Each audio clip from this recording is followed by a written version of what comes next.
I'm Allison Napo, and I'm from the island of Maui. And what got me into this, and that's what our workshop is about, is our Kuleana, how we come across finding our Kuleana. And I think one of the things that we want to first set the preference of what Kuleana is, because Kuleana means a lot of things to people. And we have our everyday Kuleana. And keikis have theirs, taking care of their chores and stuff and helping with the family, mothers with their keikis and all. So everybody has a kuleana in different fields and areas. And so for today, our kuleana that we're going to address is our lifelong kuleana, that one that keeps us going and that holds us to something, and it becomes our whole life thing, yeah. And so with that kuleana, that's what we're going to focus on today. And in order to find that type of kuleana, it isn't something that, okay, I'm going to do my chores and power for the day. But the chores, it comes every day. Every day you got to eat, every day you got to clean up and stuff. So this one is similar to that in a sense. But it has even a greater responsibility that goes with that. So just to set you off on what kuleana is and what we're here to share with you is how we started in our programs and what holds us to it and what keeps us going and continue to do it. And so for myself, I'll share with you really briefly, and this thing's not working, so that's okay. I got into doing the Lima restoration from taking a class. And I had been teaching in the Hawaiian Studies Kupuna program, and that has helped me to, in a sense, reconnect, because wherever we grew up and whatever we had, we learned that particular area, that realm. But when I participated in the Kupuna DOE program, we ended up traveling to the different islands and meeting the kupunas from all the various islands. And so that really opened the doors to see what everybody else do. There's some things that are similar. We have some resources that are similar, but each places that you go to have its own history, uniqueness about it, and that's the part I love. And so that was a stepping stone to get to where I am today. From there, like I say, I love to learn and do different things, and so I would take classes in the summer like teachers do. Only that teachers, these classes are set up for them and not so much for resource teachers. And so it just so happened that this particular class that came out of Manoa, and it said Manamai Ka'aina. And so I took it. And with that class, I started in 2002, and I'm still in that class. So you can say, okay, I didn't pass, or I'm still having to learn. And actually, that's what it is, I'm still learning. But what has that class has taken me from was taking me from being a student to then being a site coordinator, which was something that I didn't expect to be a part of. And this is my other co-presenter, Cal. So, but anyway, that's how I got started. And this class, I stayed with it. And what we do now in this particular class called Kulia Ikanu, and this is what Cal, we work with teachers in the DOE system. And because I was one of those resource teachers, very out of the norm, the class modified itself so that it's starting to open it up for resource, for community people, for organizations, anyone who wanted to get involved into this. And what the basis of this class was to integrate both the culture, Hawaiian culture, and science together. And for a lot of us Hawaiian, because if I had seen on my brochure that it was science, I was like, forget that. And I'm gone. But it didn't. It had everything Hawaiian that you can think of. You can go to the other island, all your trips paid for, everything taken care of. You're going to learn about the lo'i. And just, I know the lo'i, I know this. But I thought, free trip, okay, I'm going to go for it. And so I did. And the first day of class, it was strictly science. And it was the science teachers. and everything's going over my head. And I said, that's it, I'm out of here. And, but I stuck it out. And I was glad that I had my tita with me, with my sister, and so we said, forget this class, we're going. But before it ended, it had a little bit of a incentive motivation. He said, oh, we got a class coming up on the Big Island, field trip. Come up for that one. I said, okay, one more field trip, and then we quit. And so we did, we went. And actually that was the turning point, because it was still science, but with that one, we ended up going out on Aina and to Waipio down in the valley and stuff. So we started to make a connection. And because their resource person didn't show up till later, they said, oh, we can't do this. We can't do the culture side. And so we said, well, what do you need? He said, oh, well, we need to know about this place, and Waipio and everything. And I said, okay, well, we can tell you. And so we jumped in, and that's when the DOE component of which I belong to kicked in. And I was able to share that along with my tita, was able to share it too. And so right then we saw the tides change. And where we became the expert. And I'm going to say the expert, but we became the one that they could and the science teachers are now looking at us and said, wow, you know, you got this. That was the beginning, and that also was the first stepping stone to start really looking at science and to come to this point today that science is a part of our culture. There's no way you're going to get around it. It's just another lingo. Like you're going to learn Japanese or Chinese, or you're going to learn science, and it's the language, and learning the terminology, because our kupunas, they have this all. So we're not taking anything new, but we are trying to find out how these guys, Western friends, look at it, and what they use. They get all these fancy gadgets and toys, yeah, and what they use, and how we did it without all these toys. And then we use whatever was there in nature. So that's how I started with our Kuleana, and then eventually we ended up moving to Maui, where I met my Connie, who's from Maui, and we got married and ended up living on our family's property. And then that's where that one came. So all of this thing couldn't have come without these stepping stones to where I am now. And my kupuna, my tutu, she came up and she ended up sharing with us, or with me and my husband. She said, we're going to go visit the family in here. And I said, okay, we jump in the car. She says, no, we're going to go walk. Where is my head? You know, everybody's on that side of the island. And she said, no. So we get out, we walk across the street. Here's your uncle, here's your auntie. I went, oh my goodness. You know, here they were, and we didn't know, you know. And I said, did they know who I was? But she introduced me. And then from there, she took me around the area where she grew up in Wahine. And she shared with me all this, excuse me, it's kind of hot in here. But she shared with us, with me, the places that she grew up in. And then the last place that we went to was the family property that I never knew it existed. And it was in Wahine. And there she said,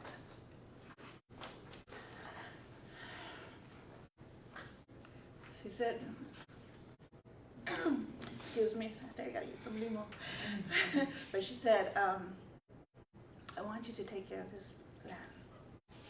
And I'm thinking, okay, I can clean the yard over here. And my husband was like cracking up laughing because the land is in the middle of cane field around. And my husband, no, I'm a city girl coming to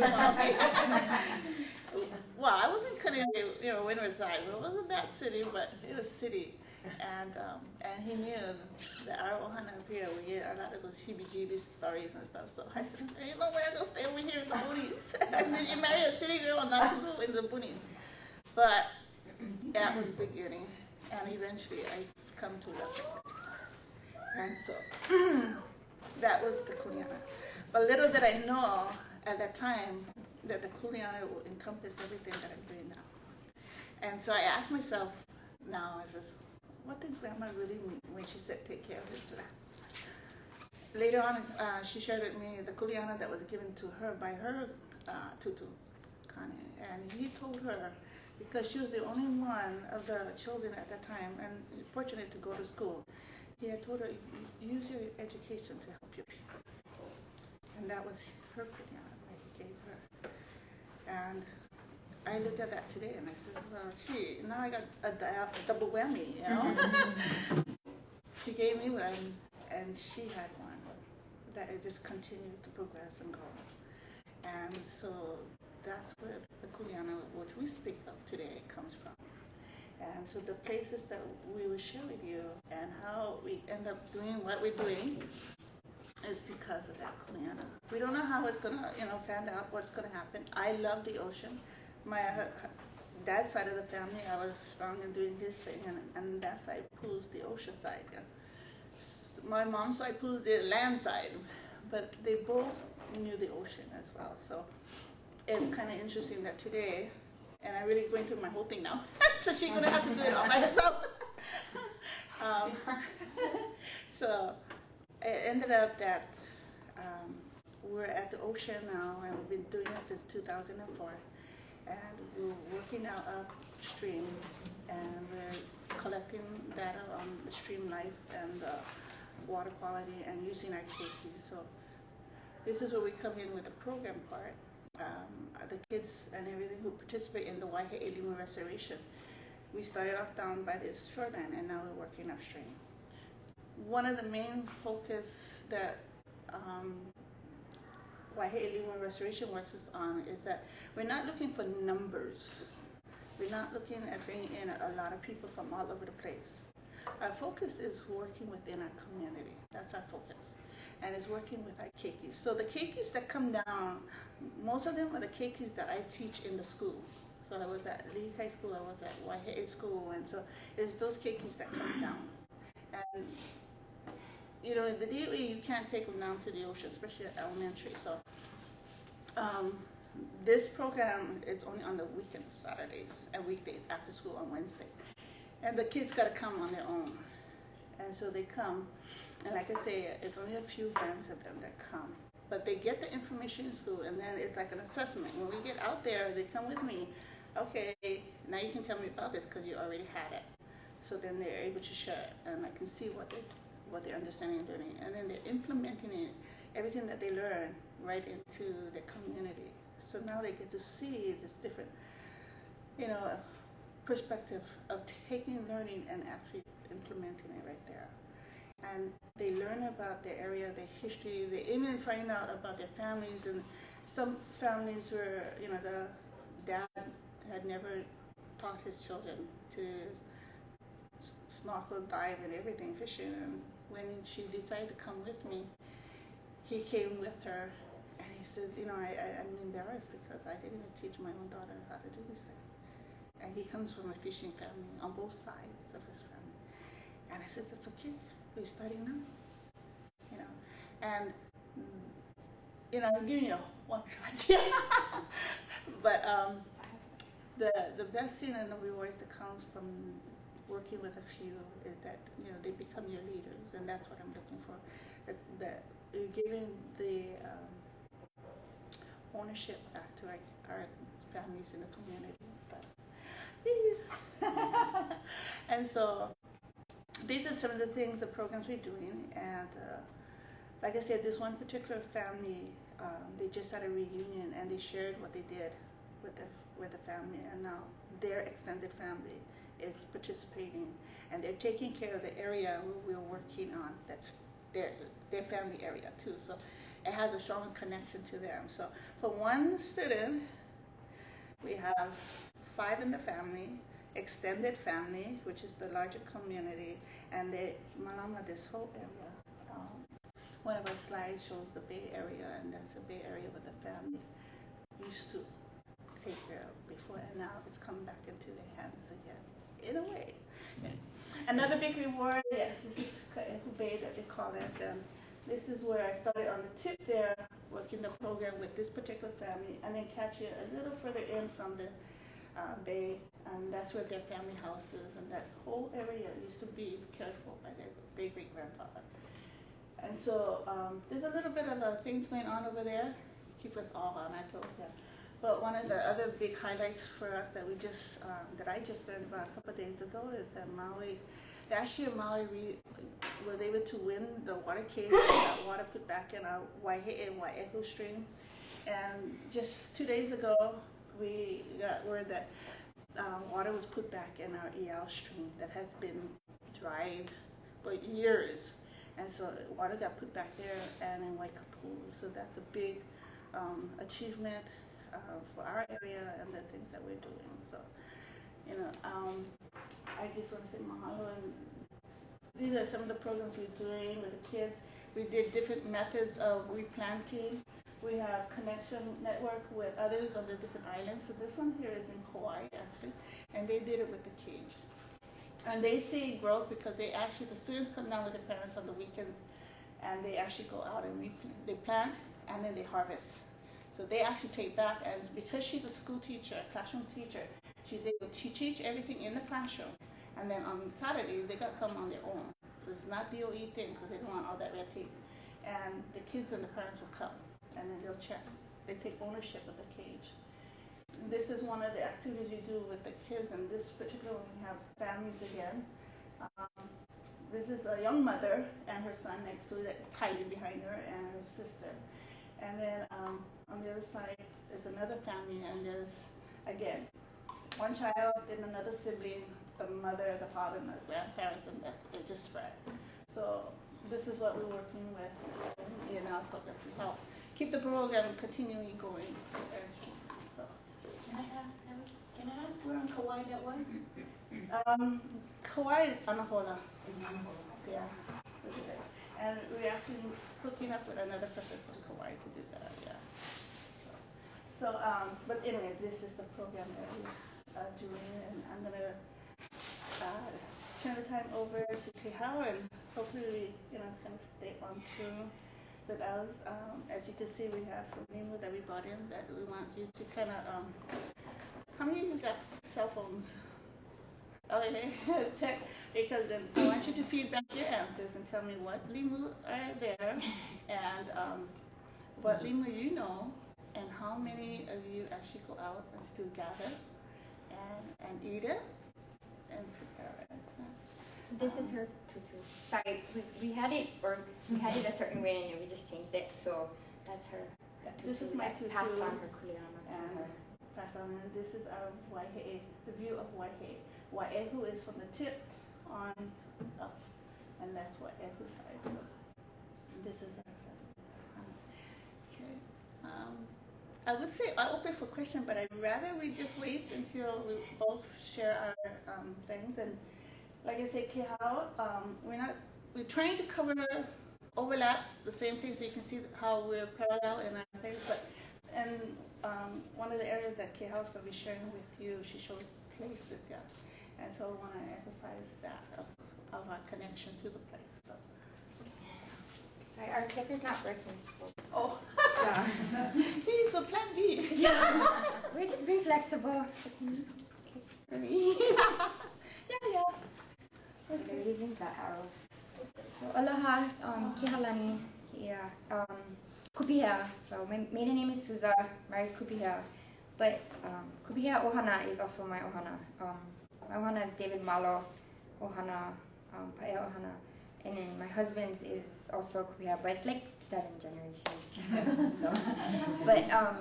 So, auntie called, and when they call you, gotta go. So, but I was raised here in Waipio, Ahupua'a, came here and then went to UH, and basically, I've always had a passion to sit down with my kupuna and talk story and ask questions. When the kids were all playing, I was always with my tutu them and asking questions. And I don't know, from a young age, I always just was really interested. And then when I got older, I went into anthropology, and I've been working as an archaeologist. And so in that, we always go and interview the kupuna and ask them for their mana'o. And so this saying, the past is our future, has really, really resonated with me. Going back to look and see through our ancestral lens and through our kupuna lens to really see what they did, learn what they did, to help us navigate our future. I feel that it's really, really been working and instilled for me. And it's basically turned into that path of, okay, what is my Kuleana? And you know, the worldview of our kupuna, culture and spiritual connection to one's environment. I really feel that all of us, I think all of our Kuleana is to perpetuate what our ancestors have left. And in that sense, they took care of the environment and they were one with the environment. So I guess we have to all find our way how we're going to take care and malama our honua, our earth. And then each of us has that seed that we'll plant in. Mine has been at Mokoea, and it's been a really a kahea from my kupuna. I went into college wanting to be a marine biologist, and my kupuna were like, oh no, you have to go over here and take care of our iwi kupuna. And so I did that for the past 10 years, and now my passion is just working with students and working with kids to inspire them. Because when you're inspired, you're really deeply in spirit, and I feel that really works for me. And growing up in YPO, my dad was a fisherman, my grandfather on both sides come from a long line of Lavaya. I spent a lot of my time down at Ke'ehi, not knowing, you know, that we're feeling this strong cord attached to this island. So we would pass this island, go out fishing on the boat, and I would always tell my dad, oh, Mokoea, I want to live there, Dad. Let's go. And he's like, what? Because the news put out that they were squatters. And, you know, and just the news creates such negative and incorrect information. And I was like, I want to live there. And he's like, yeah, whatever. And I'm like, no, I am. And then 29 years later, maybe 32 years later, I ended up living there, doing my moku auhau, finding out that my kupuna lived here.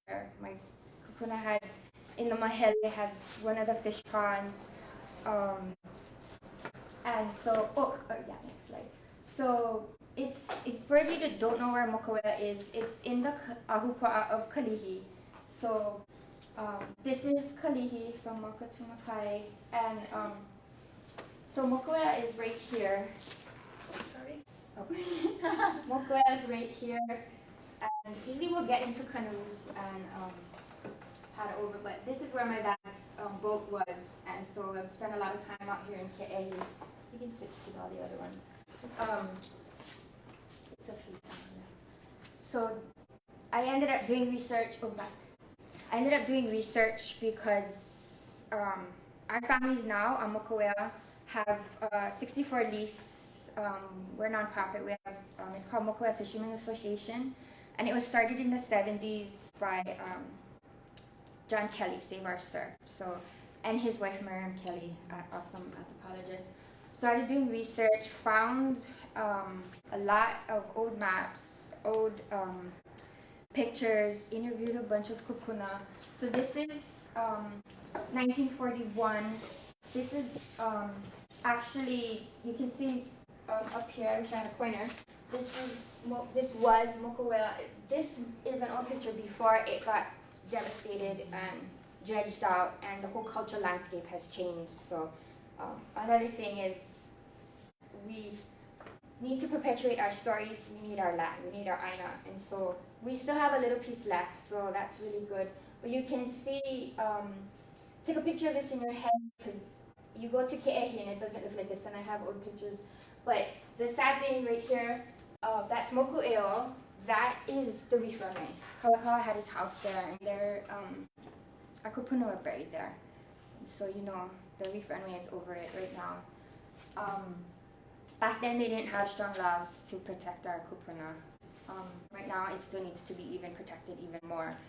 So in the 70s when they came and evicted all of our, well, they started in the 40s. They started, my husband's grandmother actually was born and raised on this island. Catherine Mahina Ohokulan and Kupihea. and she's still alive today, so I've been speaking to her and getting the stories. But she lived on Kahakaolana, that island where it's pointing.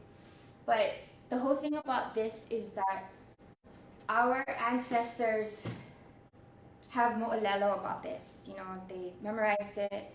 And there's a migration chant called Kahikilaulani that talks about these islands. Hi'iaki Kupolio Pele actually mentions these islands. She mentions Ke'ehi in this migration chant and in Pele's mo'olelo. And when they came to evict our kupuna, they basically said, okay, you guys are squatters, you guys need to leave. So we've been just doing research to prove that our kupuna were here, and these islands were not man-made. They like to call these islands sand islands because they dredged it out. And okay, so this is what we're looking at when we're at Mokoea. And you can see Lanihuli is right in between Kapalama and Kalihi. And Lanihuli is the turnings of the heavens. We have Kilohana, which is a significant place in our stories that talks about Papa in her human form as Haumea and Wakea, where they lived. And so we just wanted to get you situated. This is up to the 1930s. We still had our Aina. They didn't start dredging until right after World War II, 1941. All these fish ponds. So this is in Ke'ehi, and you see all that shaded area. That's basically showing you the reef where our kupuna would walk from island to island. So my Tutu used to always say that they would walk from island to island, and after they dredged, they were first evicted in the 40s, and they dredged. So they couldn't come back. They couldn't walk over. So if they didn't have a va'a, they didn't come back. So a lot of them didn't come back. All of these fish ponds, Ananaho fish pond was 57 acres. And it goes on. And Ke'ehi had, just in this area, we had over 41 fish ponds. There's not one left today. In Pu'ula, Pearl Harbor, we had another 40, 50 fish ponds. Oahu had over 180, and I think there's like 10 left today. But this whole area has been culturally devastated. Kawikea Uli Komemena III, in 1839, he designated, and he knew that he wanted to protect this sacred area of his ancestors, because all of our li'i lived here. King Kamehameha I first brought our family to this place to be the Konehiki. Kamehameha 2, 3, 4, 5, Kalakaua, Marilupe Nui, all had summer houses here, and there's no protection for this place yet.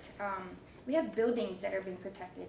Our aina that our li'i lived, they're not protected. But Kawikea Uli in 1839 designated this whole area as his sacred kapu fishing grounds.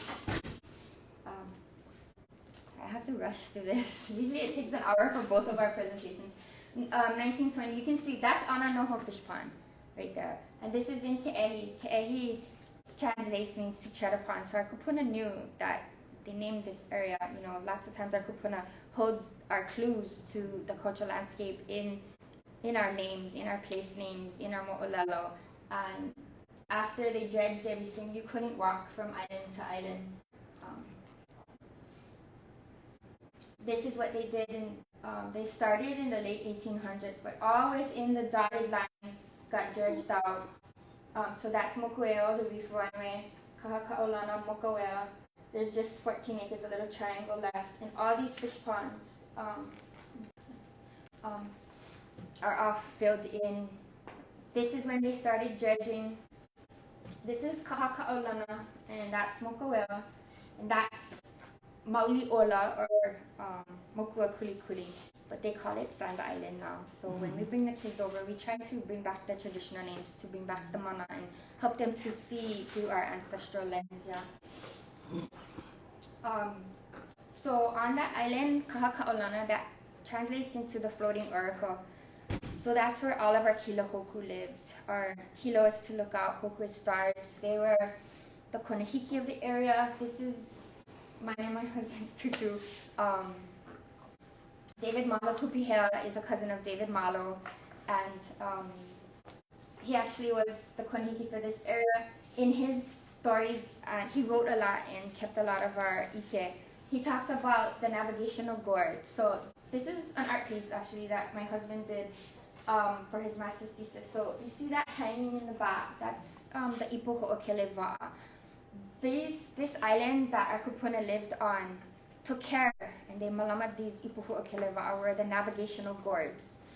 And a lot of the ike has been lost, and we're slowly trying to get back. So basically these navigational gourds would be hung on the wa'a, and he talks about one story of traveling up to Ku'aihilani, which is Nihoa and Mokumanamana up there, and there's two pukas, and you line up one puka with the North Star, and that'll guide you there.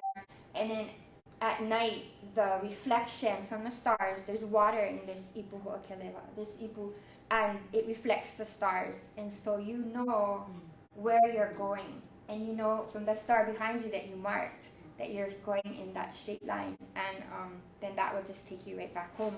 And they would go up to these islands, Papahana Mokukea, and kahea back the I'a for these fish ponds of Ke'ehi. And that's the connection. And it was so surreal because I was on Nihoa for a few days. We were doing some work up there, and I was like, okay, why am I here? What is the connection to Mokuwea? And then I get back, and I'm just sitting down, and I read his stories often. You know, sometimes you don't see what you need to see at a certain time. When I came back, I read that story that I just told you about traveling up to there and kahea back the I'o for the fish ponds, and I was like, oh, okay, and I'm like, okay. So this is the whole picture, the aerial. So that's Moku'eo, the reef runway, where Kalaka'a's house, where our kupuna were buried. Kahaka'aulana is this island right here. So, and you could walk, like Tutu talks about walking from island to island here. Moku'ea and Moku'ea. I think it's yours. Oh. Okay, so this is an overlay. This shows you exactly where just a few of the fish ponds were. It's really sad. This picture really resonates with all the kids that we bring over to the island. They can see where the fish ponds were. This area had 7 fisheries. Just inside Ke'ehi, 7 fisheries. So konihiki for each fishery. You know, Moku'ea was also at Ili, within Kalihi Ahupua'a. The shark stories, been reading and hearing about a lot of the Ke'ehi, shark riders of Ke'ehi. They literally straddled on the mono, the hammerheads, and they would have races just like the canoe races.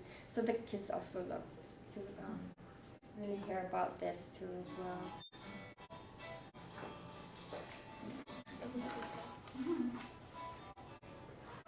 But so, you know, and then when I met my husband, which is a whole other long story, but his ohana, you know, his grandma being born and raised there, it really resonated like, wow, okay, this was totally kupuna intervention. And like a lot of people ask, oh, where did you guys meet? And I'm like, oh, kupuna.com. You know, some of them get it, and some of them are like, wow, I should go on that. And I'm like, okay, you need to go to sleep maybe and meditate, go pule. But, you know, this whole place from little growing and from living there and finding out the ancestral, you know, doing Moku'auha and really knowing why you have this strong pull for a certain place. I always tell the kids, go back to Moku'auha. It's gonna take you where you need to go. And so okay, now going to the program. This is what we do when we take the kids over. Of course, not a lot of schools, not only, but Barrington, the Hawaiian Academy, been blessed to be working with them for a few years. Their Soma, their Kumu Alohilani has been teaching them that, and so we have them, whoever can do protocols, we have them do it before we go over. Because sometimes we have large groups, but small groups we do it on island. But so we take the kids over, we teach them about paddling first. We get in the va'a, and that's the whole thing of going there is we're stepping and we're paddling in the wake of our ancestors. You know, we're getting them ma'a with what we used to do to go get our mea'ai, yeah. So this is my niece Danielle. So we take the kids out there, they walk the reef. We actually have buckets. We're cleaning the reef as well as learning about the different animals on the reef. So of course the loli, the he'ere, the Franklin kids were just so excited because these kids don't get out anymore and walk the reef, you know, and so this project is really good. We see, you know, the different feather dusters. We do native planting. The island is slowly eroding, so we're getting rid of the invasives, and the natives are actually just growing back. But we are planting a kuli kualakai, which you don't really see because there's no pounding of the waves. So it's a very it's a sea slug, so it's pretty rare. Actually, I could put in used to eat that too as well. Limu, we're getting rid of the gorilla ogo, Gracilaria salicornia, and we're actually using it we're taking it back to their schools, using it in their compost, and so they're getting that whole, you know, that balance, that whole thing of being in tune with your environment and using everything. We're making fertilizer and everything. Limu fertilizer, water quality testing. Plankton tow. This is really amazing because usually you do plankton tow on a boat where you have a motor and a propeller. The plankton tow, we're doing it on the va'a, and they take it back and they put it under a microscope. And I've been working with the DOE teachers. They look at it right there. It goes onto their computer and they can actually see the larva, the shrimp, the baby opai. The disturbing thing that we saw was microscopic plastic. So they were really freaked out about that. The fish are eating that, we're eating the fish. So then the whole marine debris thing comes in and we get to teach them about marine debris. So the point about this is the island is an outdoor classroom for our hamana, and DOE needs to really understand that this is the way our kids need to learn, is being out there doing science. You know, I had a kid talking about, oh, Auntie, I feel like a real scientist. You could never get that from a book. So, you know, my auntie's class that we're in right now at UH talks about, you know, place-based education, hands-on education. So that's about it.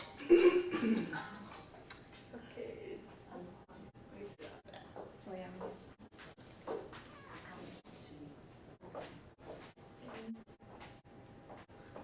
And that's it for our presentation.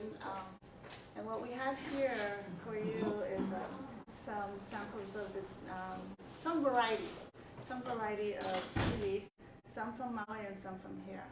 So we want you to come up here and check it out. As said, you can actually taste it. We do have a plate. This conference is about women and their health as well, and not just how we feel in our body and everything, but it's the overall health. And so, as we know, the limu provides a lot of nutrients for our bodies. So we brought things that you can eat with it, how you normally would eat it, but we don't have a lot of the different additives inside there. That's up to you. You can add all that later, because really the nutrients come from itself. And so when you start adding all these other things, then you're compromising that. Yeah. So, but that's, everybody's on their own, you know, how you want to eat it. So we do have some up here. So this is the part where you can come up and sample and test it and ask us questions. The whole point of the limu, that when Kuleana was trying to put this together, and says, you know, there's different levels that we can look at this whole thing. The first level is just the information, the facts that you see. And then as we take you into our areas and tell you the history and everything about it and the connections we have, then it takes you a little deeper. And then as we work the program, you know, we have a lot of collaborations and people that we work with, and we can't not acknowledge them. Eva Beach, you have Henry Shine, and also one of his collaborators is Wally, and they help provide some of the limu that you see here today. We also have on the outside islands people who are doing it, and so our collaboration and networking with Kuleana has been to share about our areas, what issues we face in our area, what we have to deal with, the challenges we face, how can we resolve some of these challenges and stuff. And as we do that, we're working the aina, so there's so many things going on here. We're working that aina, you really start to learn about yourself and who you are, and your part in the whole picture. And then you really, you cannot malama this and not malama your ohana at home and stuff. Yeah, so there's such a strong connection with all of these things. And sometimes, you know, we get the real kalohi ones in school and stuff, the kids, and, you know, but just like this, you can't force it to grow, you can't force it to go in some place to, you know, to grow because it's not much to it. The same with our kids, you can't force it. And as our kupunas, when I reflect a lot on my kupunas and how they raised us, there was never a forced thing. They just kind of corralled us there, and we would learn, and they just provided us as we were opening up. And there was never, you know, I always say, we never knew the word no.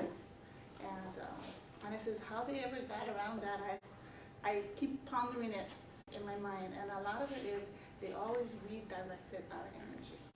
And so they never had to say no. And so today we don't do that.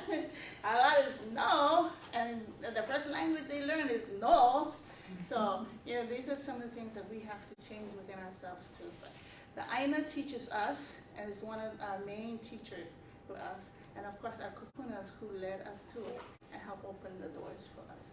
And again, you know, with our keikis coming in, learning comes so much when our keikis, because when they're inquisitive, it opens for them. Sometimes we go, you know, as Lotus says, we go down, we go with one set idea. It doesn't open, because we have to be ready for it. Whereas our keikis, a lot of times they're ready for it. They can open, So, we want you to come up here and come and sample and taste and show you mana'o about this. And so we have a lot of different varieties, and a lot of these varieties were found in our areas, especially with Wahine. And now Wahine, like I said, our challenge is putting it back because we just about lost most of it. And I continue to tell people we don't have it, even though we're starting to see life in it. But it's not to the point that we can say, okay, come and gather. And we put it out, and knowing that, you know, it's not protected by cage, not protected by any kind of moratorium that Ever Beach had and stuff. It's there for everybody. And people question me, why are you doing it like that? Because people can come and rate it. I said, well, that's what we got to teach people. And that's what I'm doing in the school, is to teach. And I teach my keikis. My keikis going to teach the ohana. And so that's what I'm starting to see now happening. And so it's still out there, and people know that, okay, somebody's doing this, but they're not telling us, no, you cannot go get it. And it's not about that. It's about we need to learn how to take care of it. Okay, so any questions? I know that lima was abundant in the old days when my dad used to talk about it. But he also said that it's the way people took it and didn't replenish it. So when you say you're restoring, are you like regrowing it somewhere else and planting it back into the water? There is a facility that is regrowing, and that person does it on his own too. A lot of the things that we do is really on our own. There's no funding and stuff. That's yours, we do it. Because out of pocket and stuff. But we figure, oh, it's going to come back somehow. You know, it does. So in is a it lot like of ways. seeds or something that you grow somewhere else and farm? Yeah. Well, here's one of them that we brought in, and this is from our site, Wally, who does this one. You will see that there's nodes on top of here, and this is where the spores go off. Come sit down, have a seat. And so this is one. There's several of our limos like that it grows this way. So you can put it out there, and you just leave it out there long enough so it releases the spores. And, you know, our kupunas were really akamai about that because they knew about the conditions of our resources and our plants and stuff, even in the water. So they knew when these things were going to spore and everything, and when they don't touch it and what they don't touch and stuff. So that's one particular one. We have another type, which is a babai ole here. And this one is it doesn't give spores. This particular one actually will attach to a hard surface. Now, most of our limo will attach to hard surface, but if they're given, that we've seen in working with the limo, that sometimes they'll attach to this thick mat that will grow on top of the rocks and stuff out there.